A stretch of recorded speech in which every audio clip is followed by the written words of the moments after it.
नमस्कार दोस्तों, हर्ष के साथ राज यूट्यूब चैनल में आप सभी का स्वागत है।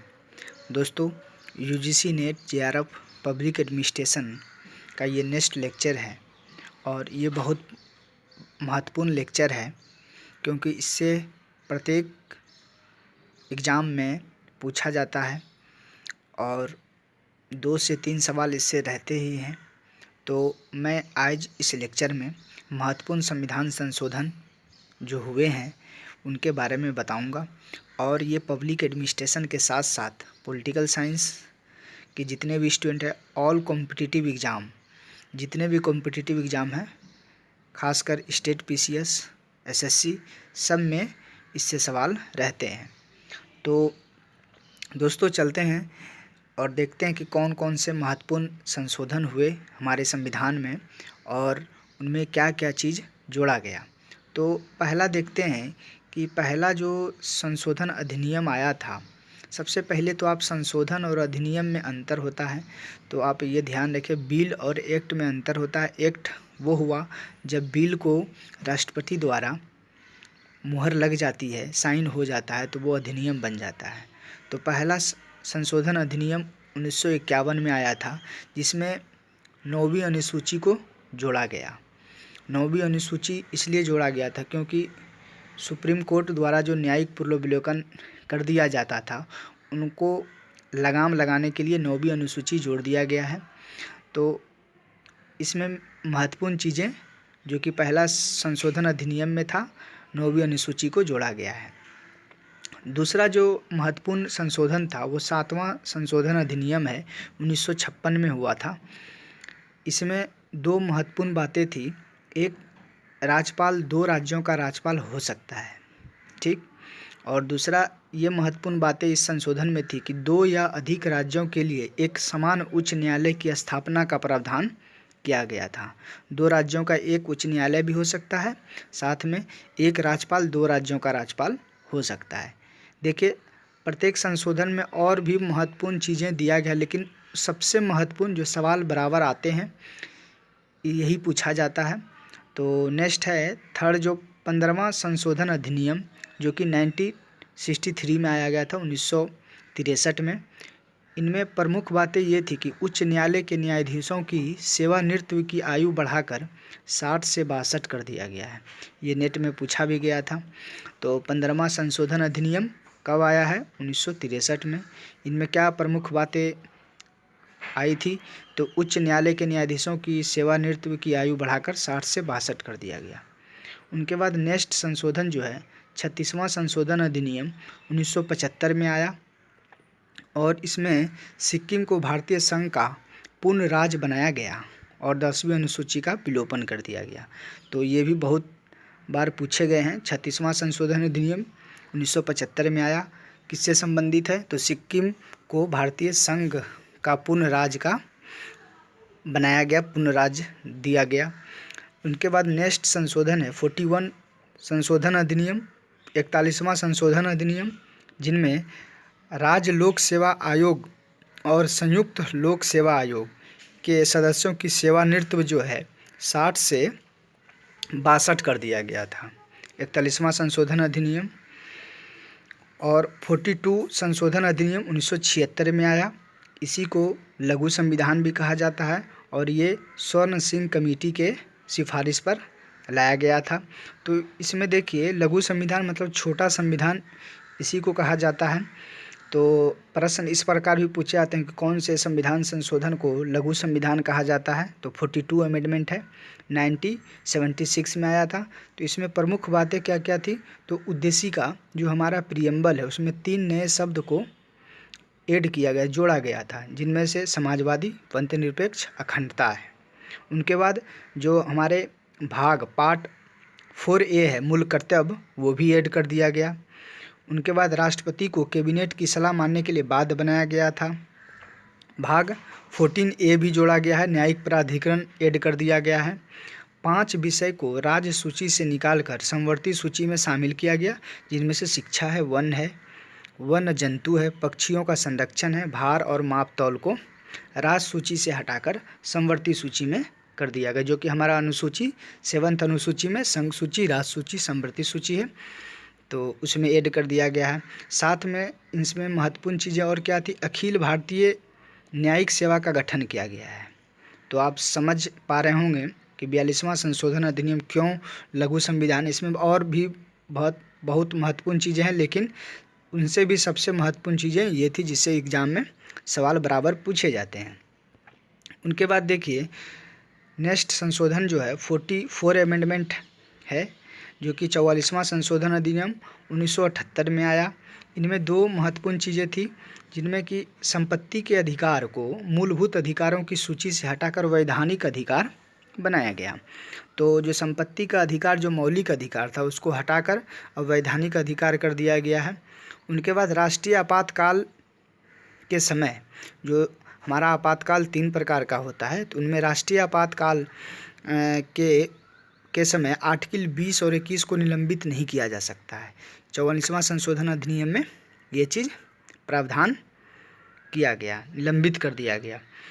उनके बाद देखिए 52 अमेंडमेंट जो आया, 52वां संशोधन अधिनियम 1985 में है। दल बदल के आधार पर संसद और राज्य विधानमंडल के सदस्यों का जो है अपात्रता घोषित किया जाता है।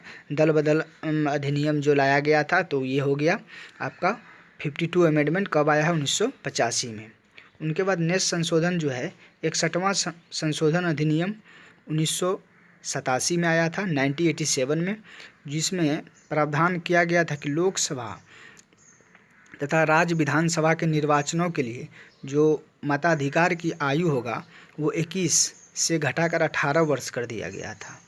तो 61वां संशोधन अधिनियम जो 1987 में आया, लोकसभा और राज्य विधानसभा के सदस्यों का जो वहाँ पर वोटिंग होता है, जो मताधिकार की आयु पहले 21 साल था, उनको घटाकर 18 वर्ष कर दिया गया। उनके बाद महत्वपूर्ण संशोधन है 69 संशोधन अधिनियम, 69वां संशोधन अधिनियम, जो कि 1991 में आया।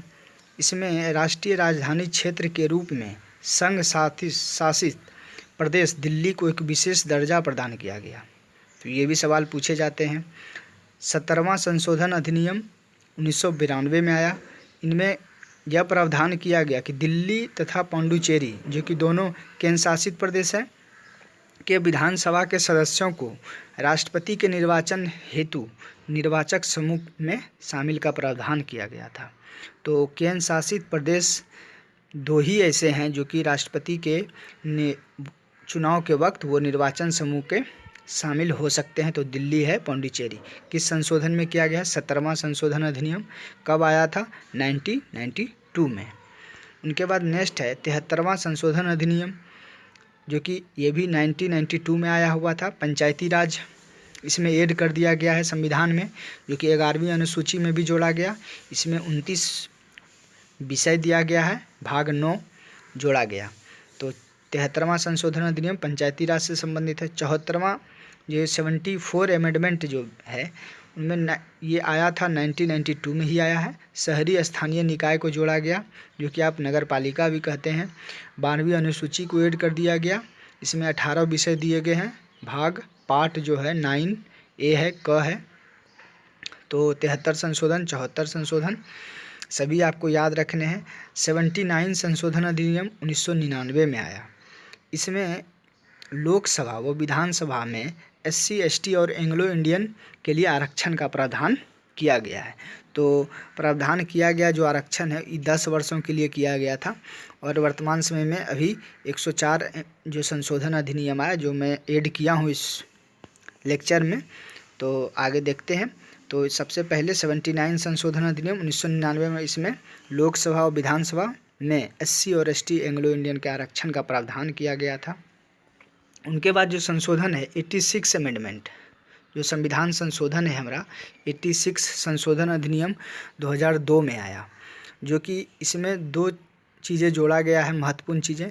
जो 21A जोड़ा गया है, और आर्टिकल जो 21A को जोड़ दिया गया है, और आर्टिकल 51A में एक नया मूल कर्तव्य जोड़ा गया है, जो कि बच्चों से संबंधित है। उनके बाद 89 संशोधन अधिनियम 2003 में आया था, और इसमें एससी और एसटी के लिए पूर्ववर्ती राष्ट्रीय आयोग को 2 पृथक निकायों में बांट दिया गया। पहले जो एक आयोग होता था एससी और एसटी के लिए, उसको अब अलग अलग आयोग में गठित कर दिया गया है, जिनमें एससी के लिए जो आर्टिकल है, जो आयोग का गठन किया गया है, वो संविधान के आर्टिकल नंबर 338 में दिया गया है, और एसटी का जो संवैधानिक आयोग है वो 338A में दिया गया है, 338A में प्रावधान किया गया है।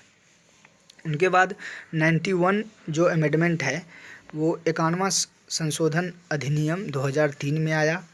इसमें सबसे महत्वपूर्ण बातें ये थी कि केंद्रीय मंत्रिपरिषद में पीएम सहित मंत्रियों की कुल संख्या लोकसभा के कुल स्थानों की 15% से अधिक नहीं होगा।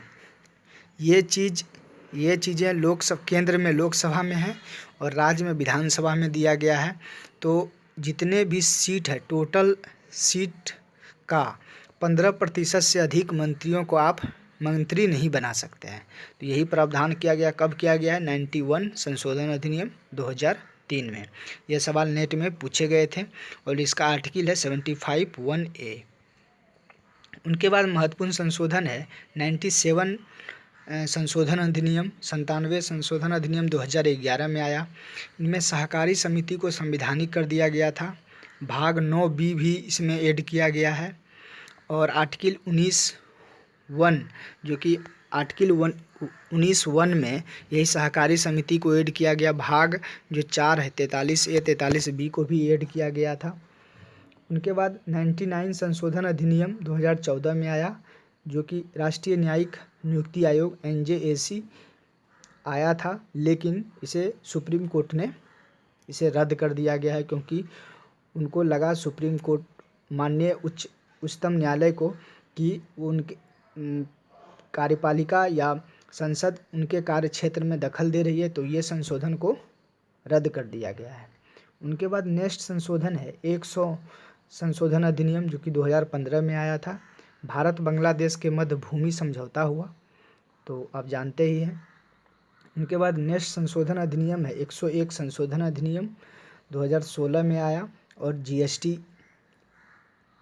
जीएसटी इसमें आया था। इसमें महत्वपूर्ण चीज़ें क्या थी? जीएसटी पूरे देश में लागू किया गया, गुड्स एंड सर्विस टैक्स। तो ये बिल नंबर था 122, 122 बिल संख्या थी संशोधन, लेकिन ये एक्ट बनकर 101 संशोधन अधिनियम बना 2016 में। उनके बाद देखिए 102 संशोधन अधिनियम 2018 में आया, जो कि NCBC, जो कि आप नेशनल कमीशन बैकवर्ड क्लासेस को संवैधानिक दर्जा दिया गया, जो कि 123वां संशोधन अधिनियम 2018 में। तो आपको याद रखना है 102 संशोधन अधिनियम किससे संबंधित है? नेशनल कमीशन बैकवर्ड क्लासेस को राष्ट्रीय संवैधानिक दर्जा दिया गया है आयोग को। जिस प्रकार से वहाँ पर SC ST के लिए था, उस प्रकार यहाँ बैकवर्ड क्लासेस को भी आयोग के गठन किया गया। ये बिल नंबर कितना था? 123। उनके बाद है 103 संशोधन अधिनियम 2019 में आया, जो कि बिल नंबर 124 है। तो इसमें 10% आरक्षण उच्च वर्ग के गरीब लोगों को सरकारी नौकरियों या शिक्षा क्षेत्र में ये आरक्षण प्रावधान किया गया। EWS से इकोनॉमिक वीकर सेक्शन जो ऐड किया गया, जो कि आर्टिकल 15, 16 और 46 से रिलेट है। तो आपको याद रखना है 103 संशोधन अधिनियम कब आया? 2019 में आया। बिल नंबर कितना है? 124 बिल नंबर है, और प्रावधान क्या किए गए हैं? तो 10% आरक्षण उच्च वर्ग के गरीब लोगों को सरकारी नौकरी और शिक्षा क्षेत्र में। उनके बाद जो अभी तक लास्ट संशोधन हुए हैं हाल ही में, 104 संशोधन 2019 में ही आया था, जो कि ये बिल नंबर 126 है। तो इसी में SC और ST को लोकसभा और विधानसभा में आरक्षण को बढ़ाकर 2030 तक कर दिया गया है। 10 साल और बढ़ा दिए गए हैं। तो इस लेक्चर में आपको कुछ महत्वपूर्ण संविधान संशोधन के बारे में मैं आपको बताया। आप इसे याद करने का कोशिश करें। 2, 3, 4 बार आप इस वीडियो को देखेंगे तो आपको ज़रूर याद हो जाएंगे, और करंट जो ऐड होगा आप उसे ऐड कर दें। तो आपको यह वीडियो कैसा लगा और आप कमेंट बॉक्स में ज़रूर बताएं। थैंक यू, धन्यवाद।